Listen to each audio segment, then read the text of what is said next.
একটা সময় গ্রাম বাংলার খুবই জনপ্রিয় ফল ছিল এই ফলটা, কিন্তু এখন প্রায় বিলুপ্তির দিকে।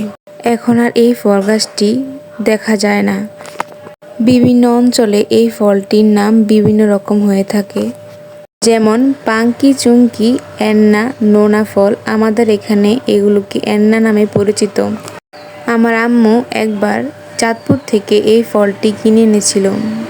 এই ফলটি যেহেতু প্রায় বলতে গেলে বিলুপ্তির দিকে, যেহেতু আমি গাছপালা লাগাই, তাই আমার কাছে মনে হলো দেখি চারা করতে পারি কিনা। এই ফল গাছটি আমাদের এই অঞ্চল বললেও ভুল হবে, এই পুরো ইউনিয়ন জুড়ে আমি এই ফল গাছ কখনোই দেখি নাই। শেষ পর্যন্ত অনেক যত্নাত্নি করার পর এই গাছটা আমি করতে পেরেছি। এই গাছটা বড় হতে হতেই ভিডিওগুলো দিতে আমার দেরি হয়ে গেছে। বীজগুলো থেকে অনেকগুলাই চারা হয়েছিল, তা আমি একটাকেই ভালোভাবে যত্ন করতেছি।